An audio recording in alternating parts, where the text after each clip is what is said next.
Agradecemos y rezamos por las intenciones de la familia Pampliega Turcot, que apoya la transmisión de esta Santa Eucaristía.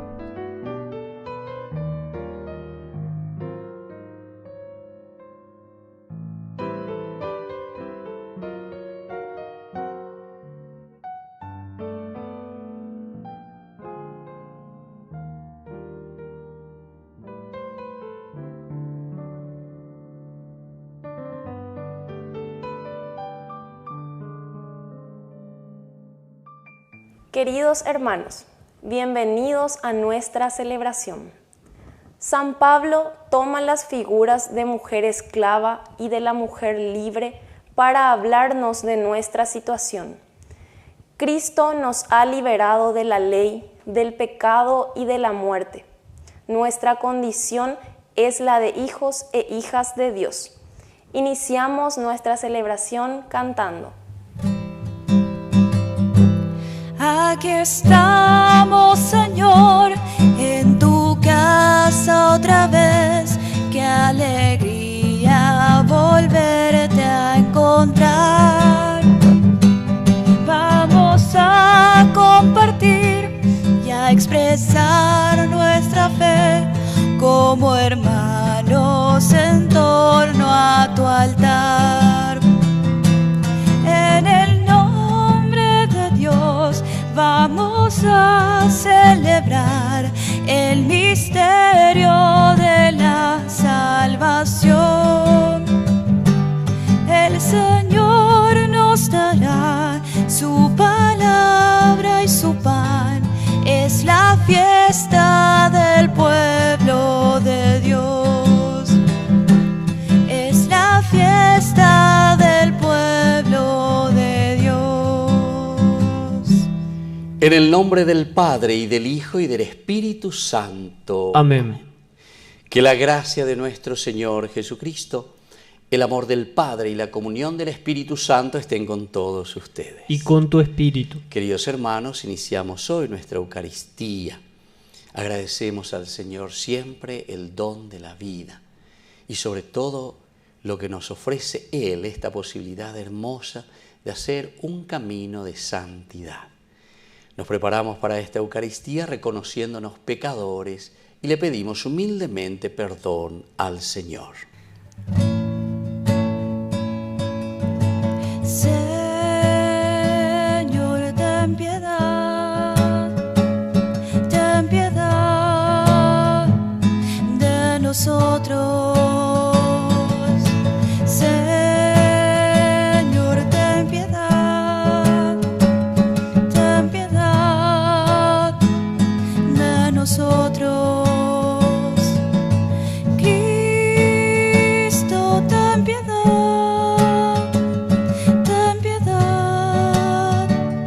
de nosotros. Cristo, ten piedad de nosotros. Señor, ten piedad de nosotros. Señor,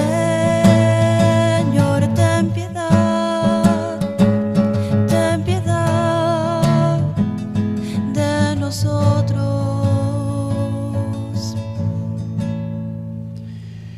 Dios Todopoderoso, tenga misericordia de nosotros, perdone nuestros pecados y nos lleve a la vida eterna. Amén. Oración.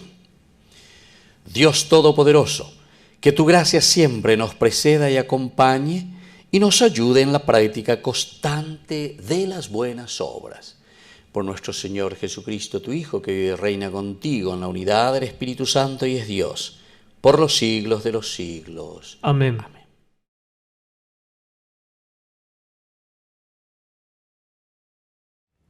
Lectura de la carta del apóstol San Pablo a los cristianos de Galacia.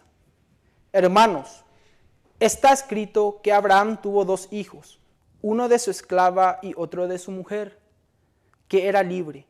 El hijo de la esclava nació según la carne, el cambio, el hijo de la mujer libre nació en virtud de la promesa. Hay en todo esto un simbolismo. Estas dos mujeres representan las dos alianzas.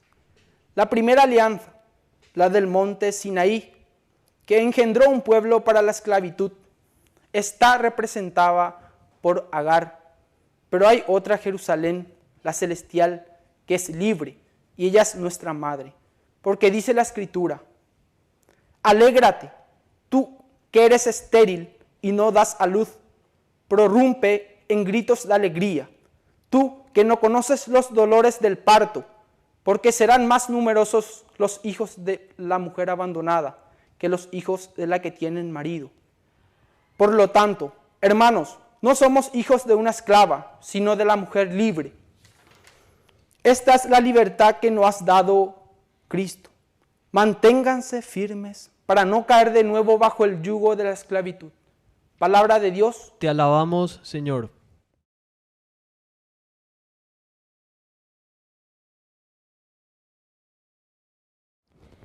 Bendito sea el nombre del Señor. Bendito sea el nombre del Señor. Alaben servidores del Señor. Alaben el nombre del Señor.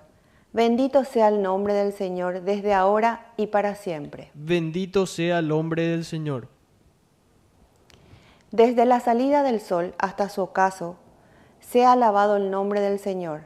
El Señor está sobre todas las naciones, su gloria se eleva sobre el cielo. Bendito sea el nombre del Señor. ¿Quién es como el Señor nuestro Dios, que tiene su morada en las alturas y se inclina para contemplar el cielo y la tierra? Él levanta del polvo al desvalido, alza al pobre de su miseria. Bendito sea el nombre del Señor. Aleluya, aleluya, aleluya.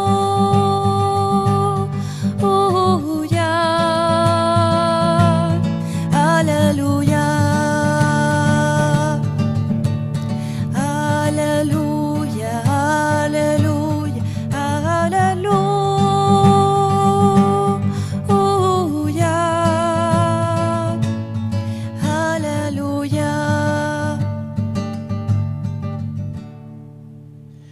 Que el Señor Jesús esté con ustedes. Y con tu espíritu. Evangelio de nuestro Señor Jesucristo según San Lucas. Gloria a ti, Señor. Al ver Jesús que la multitud se apretujaba, comenzó a decir: esta es una generación malvada. Pide un signo y no le será dado otro que el de Jonás. Así como Jonás fue un signo para los ninivitas, también el Hijo del Hombre lo será para esta generación.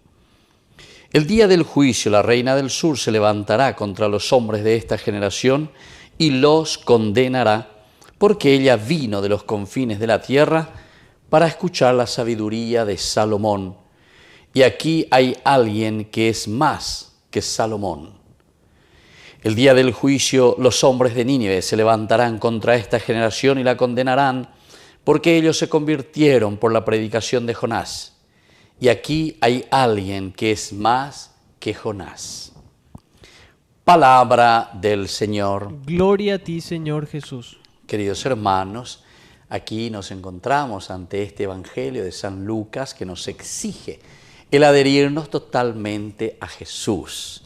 Para el que no quiere creer, entonces no basta ninguna señal. Es decir, no alcanza nada que le pueda convencer, porque, como decimos nosotros, no hay peor ciego que aquel que no quiera ver. Jesús, hoy en Becuera, ¿verdad? Viene, les recuerda el Antiguo Testamento, les recuerda las profecías, camina con ellos, les enseña, les anima, les entusiasma, realiza los milagros, les muestra signos, señales, su misma presencia. Pero cuando bro ya sé.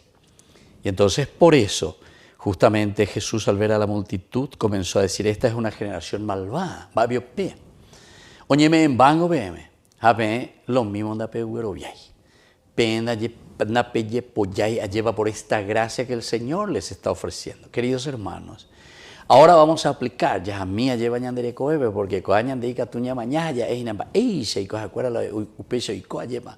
O ere cobe ñande yara vejenondepe, guatajen de cuera, etamba y ponao ya polla, te becuera, a cuera, doye polla y te oía llevando yerurei hande iriñan de yara, y corero y coana hamba, epalaro ya poana lleva, lo y copona mi hangueis. Sin embargo, queridos hermanos, muchas veces es mucho más fácil también mirar solamente el pasado, juzgarle y decirle a esta gente, hoy nos dice a nosotros, esta Eucaristía, como siempre, toda Eucaristía es un memorial, y memorial quiere decir hacerlo actual. Quiere decir, queridos hermanos, que ñande yara o ua lleva todos los días, peñande yara ñande o me eñande, o moibe ñande enonde, iñande, aquí está mi evangelio, peico que na upeixa, pejendu que na peseñe. Peñemoi que na peipucui que na pependere covea lleva peseayerure haisabeme. Pero queridos hermanos, somos oídos sordos, somos ojos cerrados, ciegos. No queremos, por eso no hay peor sordo que aquel que no quiere escuchar. No hay peor ciego que aquel que no quiere ver. No hay peor mudo que aquel que verdaderamente no quiere hablar y no quiere decir las cosas. Opeixa. Y catuñan de upea moía lleva entero betea penguaná. Ha ña mañana hoy peñande pupe haya evana ba eisa pañande ñañe moimba esa pañañe bo ubeñande yara renondepe amba eisa pañande ya poñaina. Queridos hermanos, por eso el evangelio, cuando Jesús dice pide un signo, esta multitud que aquí estaba, esta generación que está frente a mí está pidiendo un signo, pero ustedes recuerden que no se les dará otro signo más que aquella que ustedes ya tienen, que es la de Jonás. Lleva esa señal, ese signo de Jonás, es simplemente una enseñanza para nosotros dentro de una hermosa novela, como se nos presenta, de 4 capítulos, para decirnos, el Señor nos quiere a todos, el Señor nos ama infinitamente, y aquí está la señal más linda, como el Señor nos llama, en primer lugar, a adherirnos al Señor, a conocer lo que el Señor quiere de nosotros, cuál es su voluntad, y desde ahí después, evidentemente, también nosotros que podamos ofrecer a los demás. Así como Jonás fue un signo para los ninivitas. Jonás que va, Jonás que comienza a hablar, a predicar, les dice, o imagina, Dios está con ustedes muy enojado, Peña Convertigue. ¿Y qué sucede? Ustedes saben muy bien esta historia de Jonás, ¿verdad? Comenzando del rey, dice. Incluso es un poco irónico, esta narración, este cuento que nosotros tenemos de Jonás, porque dice que hasta los animales se vistieron de sayal, o guapuitanimbuari, como signo de penitencia. Es decir, los ninivitas escucharon la voz de un hebreo que está llegando, de alguien que le está predicando, de un profeta que está llegando de Israel, Babiopea. ¿Cómo es que ellos son capaces de escuchar? Ustedes que están aquí, que son el pueblo elegido, que ustedes están en el camino de Dios. Ahora nosotros tenemos que aplicarla a nuestra vida y tenemos que mirar también nuestra propia existencia. A ver cómo estamos haciendo y cómo estamos entendiendo. El día del juicio, la reina del sur se levantará contra los hombres de esta generación y los condenará porque ella vino de los confines de la tierra para escuchar la sabiduría de Salomón, y aquí hay alguien más que Salomón. Ella y copea, ¿verdad? Tienen que venir otras personas para escuchar, para conocer esta propuesta del Evangelio, y se quedan embobados, reconocen, se dan cuenta.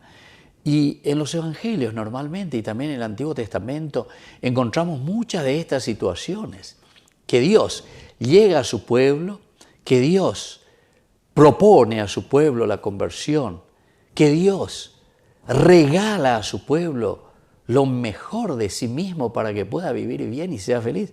Ahí vas a ver, pone un muro, ¿verdad? Pone un muro ante la gracia de Dios. Y nosotros también. Hay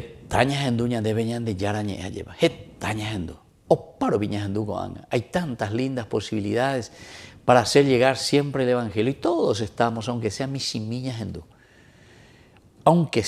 siempre un a través de los medios de comunicación, a través de las redes sociales, a través de nuestras familias. Siempre hay, aunque sea una pizca, cómo nos llega esta comunicación de Dios. Ñande yara con ñe emanteo. Es operar con la ñanderera y una peñande yara ñe. Onguaje hanguaya peñande apunto ume. Onguaje hanguaya peñandere coepe. Bueno, queridos hermanos, pidamos hoy esta gracia. Y no andemos esperando y pidiendo señales extraordinarias, sino que toda esta propuesta que el Señor nos regala siempre a través de tu familia, a través de tu papá, de tu mamá, de tus hermanos, de tus hijos, en fin, de las personas que te quieren, ahí es como Dios se está manifestando y Dios te está mostrando su cariño y misericordia. Que así sea. Que así sea.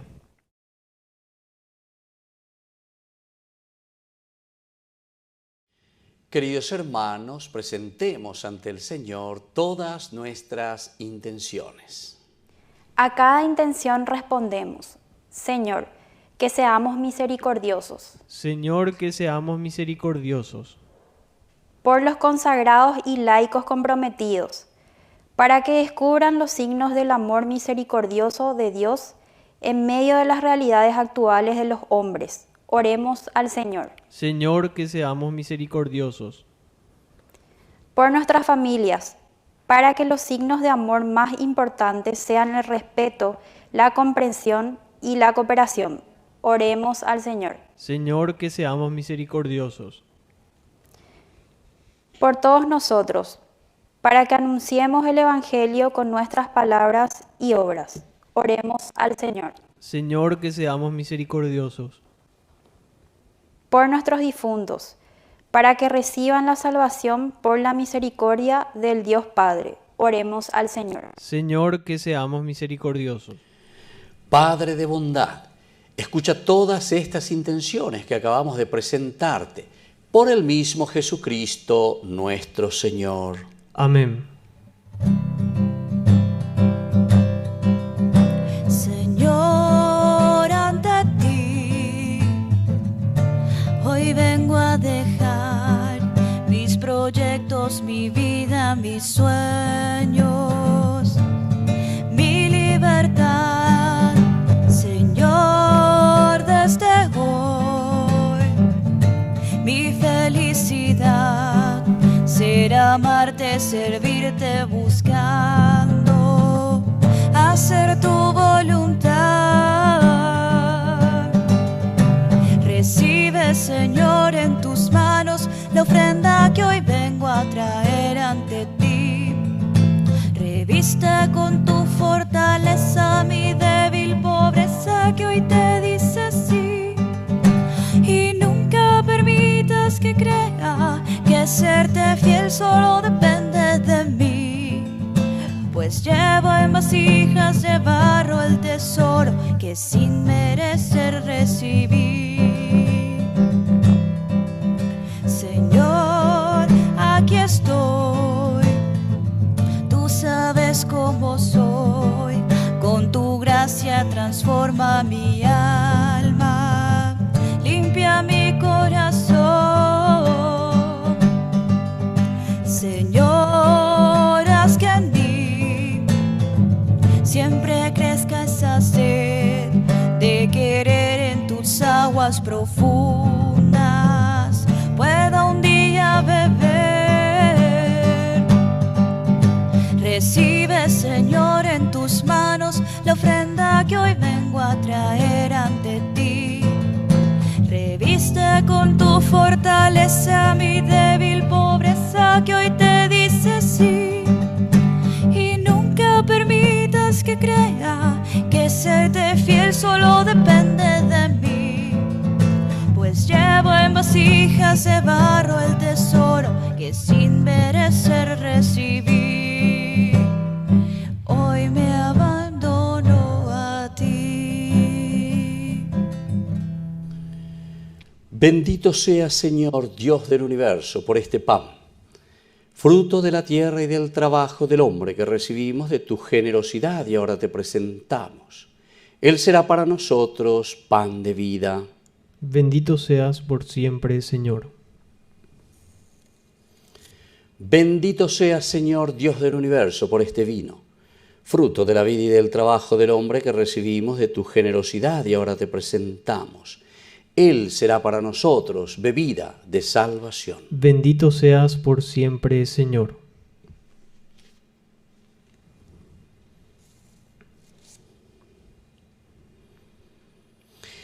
En el momento de ofrecer el sacrificio de toda la Iglesia, recemos a Dios Padre Todopoderoso. El Señor reciba de tus manos este sacrificio, para alabanza y gloria de su nombre, para nuestro bien y el de toda su santa Iglesia. Oración. Recibe, Señor, las oraciones de tus fieles junto con estas ofrendas. Haz que este sacrificio celebrado con amor nos lleve a la gloria del cielo. Por Jesucristo nuestro Señor. Amén.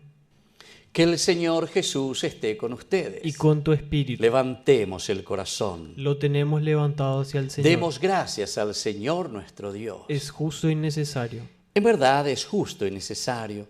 Es nuestro deber y salvación darte gracias siempre y en todo lugar, Señor Padre Santo, Dios Todopoderoso y Eterno. Porque tu amor al mundo fue tan misericordioso que no solo nos enviaste como Redentor a tu propio Hijo, sino que lo quisiste en todo semejante a nosotros, menos en el pecado, para poder así amar en nosotros lo que en Él amabas. Y con tu obediencia nos devolviste aquellos dones que por nuestra desobediencia habíamos perdido. Por eso, ahora nosotros, llenos de alegría, te aclamamos con los ángeles y los santos, cantando. Santo, santo, santo es el Señor, Dios del universo, santo es el Señor. El cielo y la tierra están llenos de su gloria, hosana en el cielo. Santo, santo, santo es el Señor, Dios del universo, santo es el Señor. Bendito es el que viene en el nombre del Señor, hosana en el cielo. Santo, santo, santo es el Señor, Dios del universo, santo es el Señor. Santo eres en verdad, Señor, fuente de toda santidad.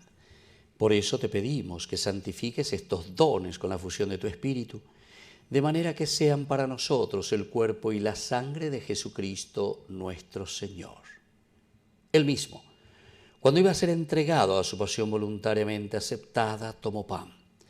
Dándote gracias, lo partió y lo dio a sus discípulos, diciendo: tomen y coman todos de él, porque esto es mi cuerpo, que será entregado por ustedes.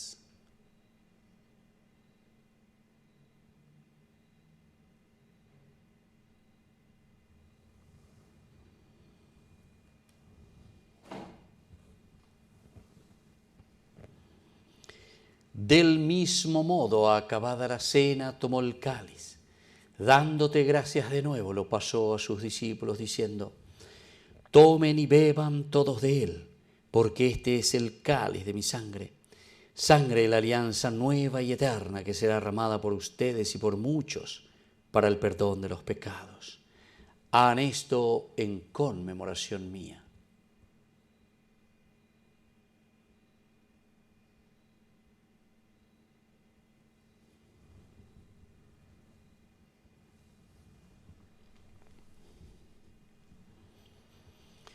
Queridos hermanos, este es el sacramento de nuestra fe. Anunciamos tu muerte, proclamamos tu resurrección. Ven, Señor Jesús. Así pues, Padre, al celebrar ahora el memorial de la muerte y resurrección de tu Hijo, te ofrecemos el pan de vida y el cáliz de salvación, y te damos gracias porque nos haces dignos de servirte en tu presencia.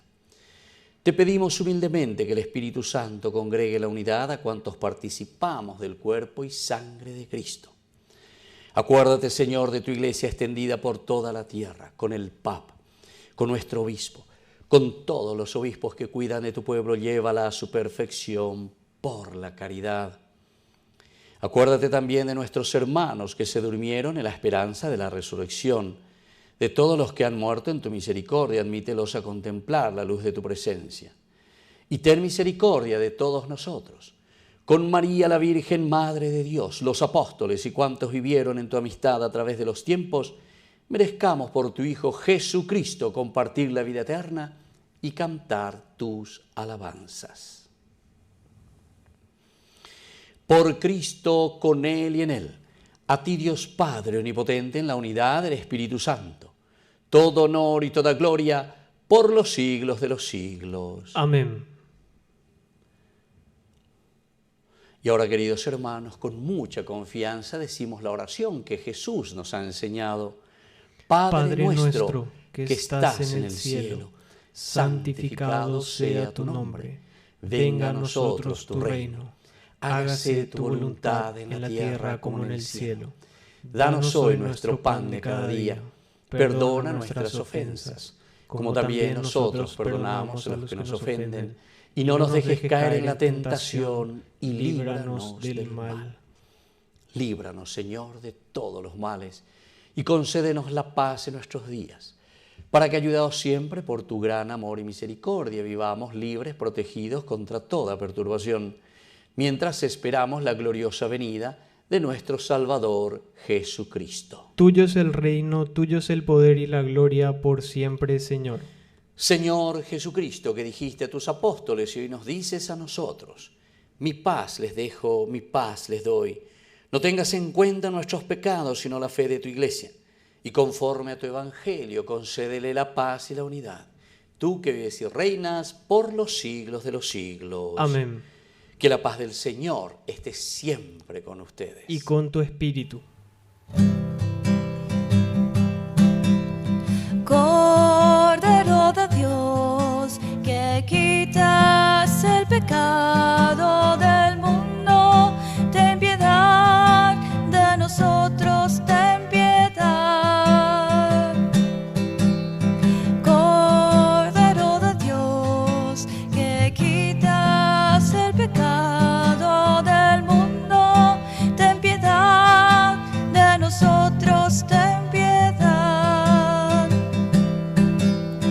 Cordero de Dios, que quitas el pecado del mundo, danos paz, danos paz, danos la paz.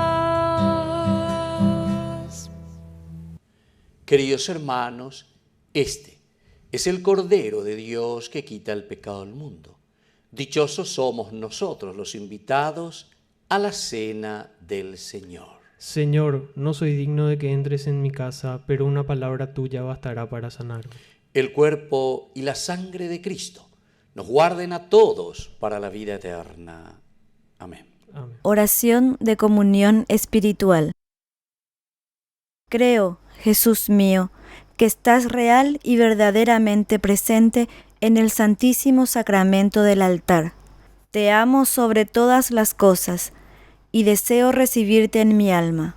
No pudiendo hacerlo ahora sacramentalmente, ven al menos espiritualmente a mi corazón. Y como si ya te hubiese recibido, te abrazo y me uno del todo a ti. Señor, no permitas que jamás me aparte de ti. Amén. Estás aquí, aunque no te pueda ver, pues escondes tu gloria y majestad. Estás aquí, revestido solamente del amor, bajo la forma de un pan. Con sencillez te me vienes a entregar y en mi interior vas haciendo maravillas, corazón con corazón, en profunda comunión, me haces templo de la Santa Trinidad. Ven y cena conmigo, ven y mora en mi hogar, ven y nunca me dejes, pues pues sin ti me moriría. Me has herido con tu amor, ven y mora en mi interior, que te quiero comulgar, Señor. Oración final. Padre, humildemente te pedimos que así como nos alimentas con el cuerpo y la sangre de tu Hijo, nos hagas partícipes de la naturaleza divina, por Jesucristo nuestro Señor. Amén. Que el Señor Jesús esté con ustedes. Y con tu espíritu. Y que la bendición de Dios omnipotente, el Padre, el Hijo y el Espíritu Santo descienda sobre cada uno de ustedes y permanezca para siempre. Amén. Queridos hermanos, vamos a dirigir nuestra oración a nuestra Madre, que es siempre auxiliadora de todo cristiano. Dios te salve María, llena eres de gracia, el Señor es contigo, bendita tú eres entre todas las mujeres, y bendito es el fruto de tu vientre Jesús. Santa María, Madre de Dios, ruega por nosotros pecadores, ahora y en la hora de nuestra muerte. Amén. Hemos celebrado esta Eucaristía, podemos continuar en la paz del Señor. Demos gracias a Dios. Estamos vivos y vivimos, amarte es nuestro destino, y aunque este viaje es distinto, no hay más que solo un camino, llegar a vos. La la la la la la la la la la la la la la la. Solo quedó hierba seca por donde antes pisamos. Hoy hay flores de pureza, pues hacia ti caminamos. Espéranos. La la la la la la la la la la la la la la la. Dulce doncella, te seguiré, tú eres mi estrella, te alcanzaré, yo sé que sí. La la la la la, la la la la la, la la la la la la.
La carta de Pablo a los Gálatas fue escrita a varias iglesias en la región de Galacia, donde Pablo había viajado en uno de sus viajes misioneros. Puedes leer la historia en el libro de Hechos. Él escribió esta importante carta con una profunda pasión y frustración. Este es el trasfondo. El cristianismo comenzó como un movimiento judío mesiánico en Jerusalén, pero su mensaje era para toda la humanidad, así que rápidamente se esparció más allá de Israel. Para el tiempo en el que Pablo era misionero, había tantos no judíos como judíos en el movimiento de Jesús, y esto desató un gran debate del que sabemos gracias a Hechos capítulo 15. Históricamente, el pueblo del pacto de Dios estaba enfocado en un grupo étnico, Israel, y ellos se apartaban de los demás debido a las prácticas ordenadas en la Torá, como la circuncisión de los varones, comer kosher y guardar el día de reposo. Y había muchos cristianos judíos que creían que para que todos estos no judíos realmente pudieran ser parte de la familia de Dios, necesitaban obedecer las leyes de la Torá. Algunos de estos cristianos judíos terminaron siendo parte de las iglesias de Galacia. Estaban socavando la enseñanza de Pablo y demandando la circuncisión de todos los varones cristianos no judíos, y muchos lo hicieron. Y cuando Pablo escuchó acerca de esto, se quebrantó su corazón, se molestó, y el resultado fue esta carta. Primero, él reta a los Gálatas con un resumen del mensaje del Evangelio sobre el Mesías crucificado. Luego, les dice que este Evangelio es el que crea la nueva familia multiétnica de Jesús y Abraham. Y luego, les muestra cómo este Evangelio es lo que verdaderamente transforma a las personas por la presencia y el poder del Espíritu. Inicia expresando su desconcierto de que los Gálatas han abrazado un evangelio diferente, el que era promovido por esos cristianos que hablaban mal de Pablo y demandaban la circuncisión. Así que Pablo primero defiende la autenticidad de su mensaje y su autoridad como apóstol. Él fue comisionado por el mismísimo Jesús resucitado para ir al mundo no judío. Recuerda la historia del libro de Hechos. Pablo dice que fue posteriormente a su llamado, que fue a Jerusalén para consultar a los otros apóstoles, como Pedro o Jacobo, y fue cuando les dijo que él no requería que los cristianos no judíos se circuncidaran o comieran kosher. Ellos estuvieron completamente de acuerdo. Pero esta tensión creció. Pedro había ido a Antioquía a visitar y ver a todos estos cristianos no judíos, y estaba comiendo y compartiendo con ellos. Pero cuando algunos de estos grupos de oposición provenientes de Jerusalén llegaron a Antioquía, Pedro cedió ante la presión. Dejó de comer con esos cristianos no circuncidados y los empezó a evitar. Así que Pablo confrontó y acusó a Pedro por su hipocresía, por no permanecer fiel al Evangelio. Para Pablo, demandar que estos nuevos cristianos fueran circuncidados y observaran la Torá era un error por una variedad de razones. Primero que nada, porque es una traición al Evangelio, o en sus palabras, el hombre no es justificado por las obras de la ley, sino mediante la fe en Cristo Jesús el Mesías, y también nosotros hemos creído en Cristo Jesús. Ser justificado, literalmente, ser declarado justo, es un término del Antiguo Testamento con mucha riqueza para Pablo. Describe cuando Dios declara que alguien está en una relación correcta con Él, que está perdonado, que le es otorgado un lugar en la familia de Dios y está siendo transformado por la gracia de Dios. Y es la convicción de Pablo que nadie puede ser justificado por guardar los mandamientos de la Torá, sino solo por la fe de Jesús. Esta es una frase densa y podría referirse a la fidelidad de Jesús al vivir y morir en nuestro lugar, o podría referirse a nuestra propia confianza y devoción a Jesús. De cualquier manera, el punto es claro. Las personas son justificadas solo a través de confiar en lo que Dios hizo por ellos a través de Jesús, no por lo que hacen ellos mismos. En el corazón del Evangelio de Pablo está esta declaración. Cuando las personas confían en Jesús el Mesías, lo que es cierto de Él se vuelve cierto de ellos. Su vida, muerte y resurrección se vuelven suyas, o en sus palabras, con Cristo he sido crucificado, y ya no soy yo el que vive, sino que Cristo vive en mí. Y la vida que ahora vivo en la carne, la vivo por la fe en el Hijo de Dios, el cual me amó y se entregó a sí mismo por mí. Así que la razón por la que cualquiera puede decir que es recto delante de Dios o que pertenece a la familia del pacto de Jesús no es porque obedece las leyes de la Torá, sino solo por lo que Jesús hizo por ellos y que ellos nunca hubiesen podido hacer por sí mismos. Ahora, este profundo entendimiento de lo que Jesús logró tiene enormes implicaciones para quien ahora puede ser incluido en la familia del pacto de Dios y para lo que significa vivir como miembro de esta familia. Así que Pablo primero se vuelve a las historias de Abraham en Génesis, cómo él fue justificado o declarado justo delante de Dios, simplemente por tener fe al confiar en la promesa de Dios, de que un día todas las naciones encontrarían la bendición de Dios a través de él y de su descendencia. El propósito de Dios siempre fue tener una gran familia multiétnica de personas que se relacionen con Él en base a la fe, no a las leyes de la Torá. Pero esto hace que surja una pregunta importante. Entonces, ¿por qué Dios le dio a Israel las leyes de la Torá? Aquí Pablo ofrece una explicación muy breve y densa que después completará en su carta a los romanos. Él observa que las leyes de la Torá fueron dadas a Israel en el monte Sinaí mucho después de la promesa de Dios a Abraham. Y si lees la Torá cuidadosamente, dice Pablo, verás que Dios siempre tuvo la intención de que las leyes fueran una medida temporal. Él dice que las leyes tienen un rol tanto negativo como positivo. Negativamente, las leyes actuaron como una lupa sobre el pecado de Israel. Expusieron cómo Israel compartía la condición humana pecaminosa, rebelándose constantemente contra la ley de Dios. Así que la ley, la cual es buena, terminó declarando culpable a Israel y a toda la humanidad con él. O en sus palabras, la ley lo encerró todo bajo pecado. Pero las leyes también tuvieron un rol positivo. Actuaron como un profesor estricto que mantuvo alineado a Israel hasta la venida del prometido descendiente de Abraham, el Mesías. Y una vez que el Mesías vino, cumplió el propósito de la ley a favor de Israel. Jesús fue el israelita fiel que verdaderamente amó a Dios y al prójimo, y como rey de Israel, murió para llevar la maldición y la consecuencia del fracaso de Israel sobre sí mismo, y así traer redención. Así que ahora, a través de Jesús, el descendiente de Abraham, la bendición de Dios puede llegar a todas las personas, sin importar su etnia, estatus social o género. Para Pablo, requerir que los cristianos no judíos guarden la Torá no tiene sentido. Es actuar como si Jesús no hubiera cumplido la promesa de Dios ni lidiado con nuestro pecado. Ignora la nueva libertad que se ha ganado para nosotros en Jesús y el regalo del Espíritu, y limita la promesa de Dios y su bendición a una familia étnica. Pero, podrían alegar los oponentes de Pablo, las leyes de la Torá son una guía comprobada para vivir de acuerdo con la voluntad de Dios. ¿Cómo van los cristianos no judíos a aprender esto? Pablo responde en los capítulos 5 y 6 al describir cómo la presencia transformadora de Jesús a través del Espíritu es la clave. Las leyes de la Torá son buenas, son sabias, dice Pablo. De hecho, se pueden resumir, como Jesús hizo, en el mandamiento de amar a tu prójimo como a ti mismo. Pero las leyes, por buenas que sean, no le dieron a Israel el poder de obedecerlas. En contraste, la buena nueva es que Jesús sí cumplió las leyes en lugar nuestro, y ahora Él vive en nosotros a través del Espíritu, haciendo a su pueblo los nuevos humanos que cumplen la ley al amar a otros. Así que Pablo continúa contrastando esta vieja y nueva humanidad. Los hábitos de la vieja humanidad son obvios. Son los comportamientos que deshumanizan a las personas, destruyen las relaciones y a comunidades completas. Y aunque las leyes de la Torá prohibieron estos comportamientos, Jesús fue quien los clavó en la cruz. Así que cuando una persona confía en Jesús y vive en dependencia del Espíritu, la vida de Jesús se convierte en la suya, produciendo lo que Pablo llama el fruto del Espíritu. Esta es la manera de vivir que Jesús quiere reproducir en su familia, para que se conviertan en personas de amor, gozo, paz, paciencia, bondad, benignidad, fe, mansedumbre y templanza. Pero este fruto no es automático, dice Pablo. Requiere cultivarse, justo como los frutos naturales. O en sus palabras, si vivimos por el Espíritu, andemos también por el Espíritu.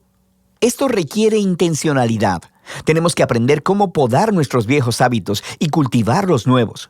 Y mientras lo hacemos, nos encontramos a nosotros mismos siendo llevados por el Espíritu conforme Jesús moldea nuestras mentes y corazones y nos transforma en personas que aman a Dios y a los demás. Y de esta manera, la gente de Jesús cumple lo que Pablo llama la ley de Cristo. Y al final, Pablo concluye, este requerimiento para que los cristianos guarden la Torá o sean circuncidados es errar al blanco. Lo que realmente importa es la nueva creación de Dios, esta nueva familia multiétnica del Mesías, personas llenas de fe en Jesús que están aprendiendo a amar a Dios y a otros en el poder del Espíritu. Y de eso se trata la carta a los... Mirada en tus oraciones. El tiempo actual es muy malo. Calamidades van a abatirse sobre Francia, el trono será derrumbado, el mundo entero se verá trastornado por males de todo tipo. La Santísima Virgen tenía un aire muy entristecido al decir eso. Pero vengan al pie de este altar, ahí las gracias serán derramadas sobre todas las personas grandes y pequeñas particularmente sobre aquellas que las pidan con confianza y fervor. El peligro será grande, sin embargo, no debes temer. Dios y San Vicente protegerán a esta comunidad. Una semana después de esa bendita noche, explotaba en las calles de París la Revolución de 1830. Desórdenes sociales y políticos derrumbaron al rey Carlos X y por todas partes se verificaron manifestaciones de un anticlericalismo violento e incontrolable. Iglesias profanadas, cruces lanzadas por tierra, comunidades religiosas invadidas, devastadas y destruidas, sacerdotes perseguidos y maltratados. Sin embargo, se había cumplido fielmente la promesa de la Virgen. Los padres lazaristas y las hijas de la caridad, congregaciones fundadas por San Vicente de Paúl, atravesaron incólumes ese turbulento período. Retornemos a aquellos maravillosos momentos en la capilla. La vidente recuerda estas palabras de la Madre de Dios. Hija mía, me agrada derramar mis gracias sobre esta comunidad en particular. Yo la amo demasiado. Sufro porque hay grandes abusos y relajamiento en la fidelidad a la regla. Retomando un aspecto triste, Nuestra Señora agregó: grandes calamidades vendrán, el peligro será inmenso. No temas, yo misma estaré con vosotros. He velado siempre por vosotros y os concederé muchas gracias. Vendrá un momento en que pensarán que está todo perdido.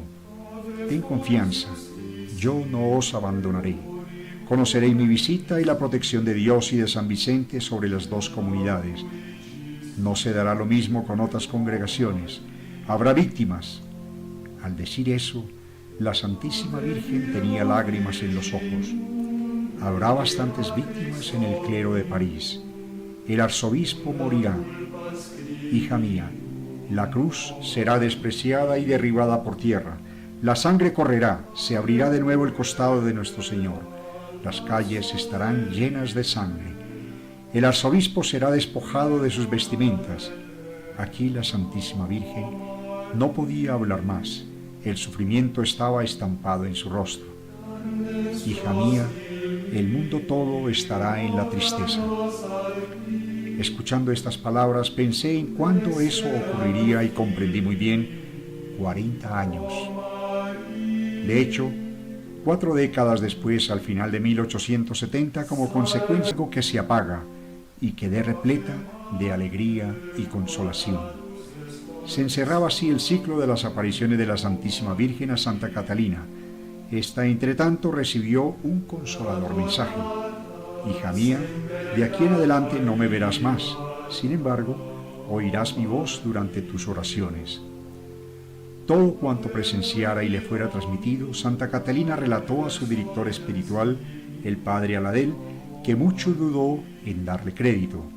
Él consideraba soñadora, visionaria y alucinada a esa novicia que todo le confiaba e insistentemente imploraba. Nuestra Señora quiere esto, Nuestra Señora está descontenta, es necesario acuñar la medalla. 2 años de tormento transcurrieron. Por fin el padre Aladel resuelve consultar al arzobispo de París, Monseñor Kellen, que lo anima a llevar adelante ese santo emprendimiento.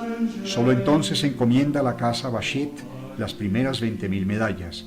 La acuñación iba a empezar cuando una epidemia de cólera irrumpió en París el 26 de marzo de 1832, esparciendo la muerte y la calamidad. La devastación fue tal que el total de óbitos aumentó a más de 20.000. Finalmente, la casa Bachet entregó en el día 30 de mayo las primeras 1.500 medallas que luego fueron distribuidas por las hijas de la caridad y abrieron un interminable cortejo de gracias y milagros. Las religiosas distribuyeron las medallas a los enfermos, muchos de los cuales se curaban inexplicablemente, por lo que empezaron a llamarla de medalla milagrosa. En 1839, más de 10 millones de medallas ya circulaban por los 5 continentes y los registros de milagros llegaban de todos los lados: Estados Unidos, Polonia, China, Etiopía. Ninguno, sin embargo, causó tanta sorpresa y admiración cuanto el noticiado por la prensa en 1842. un joven banquero, aparentado con la millonaria familia Rothschild, judío de raza y religión, yendo a Roma con ojos críticos en relación a la fe católica, el joven había aceptado a regañadientes la imposición de su amigo, el barón de Visieux. Había prometido rezar todos los días un acordaos, conocida oración compuesta por San Bernardo de Claraval, y llevar al cuello una medalla milagrosa. Él la traía consigo cuando Nuestra Señora se le apareció en la iglesia de Santa Andrea del Efrate con las mismas características de la medalla milagrosa. Ella nada dijo, pero yo comprendí todo, declaró Alfonso Tobías Ratisbonne, que pronto rompió un promisorio noviazgo y se volvió, en el mismo año, novicio jesuita. Más tarde se ordenó sacerdote y prestó relevantes servicios a la Santa Iglesia.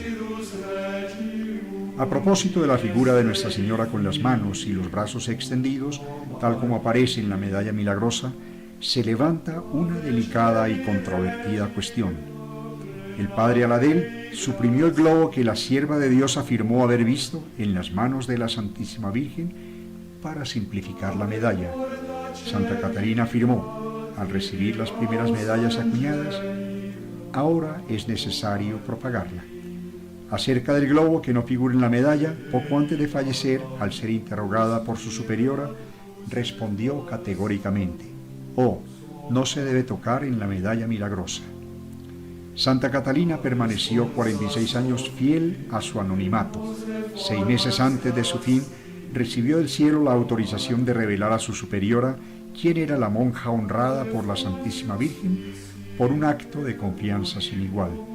Delante de la anciana y ya claudicante hermana, en relación a la cual había sido por veces severa, la superiora se arrodilló y se humilló. Tanta simplicidad en la grandeza confundía su soberbia. Santa Catalina falleció dulcemente el 31 de diciembre de 1876, siendo enterrada 3 días después en una sepultura cavada en la capilla de la Rue de Bac. Pasadas casi 6 décadas, el 21 de marzo de 1933, su cuerpo exhumado apareció incorrupto. Un médico levantó los párpados de la santa y retrocedió, reprimiendo con dificultad un grito de espanto. Los magníficos ojos azules que contemplaron la Santísima Virgen parecían todavía, después de 56 años de muerta, palpitantes de vida. La Iglesia elevó a Santa Catalina Labouré a la honra de los altares el 27 de julio de 1947. Hoy cualquier fiel puede venerar el cuerpo incorrupto de la santa expuesto en la Casa de las Hijas de la Caridad en París. Antiguamente allí, en las horas de oración y recogimiento, el abalanzar de las cofias de las religiosas arrodilladas en hilera delante del altar recordaba un disciplinado vuelo de palomas blancas.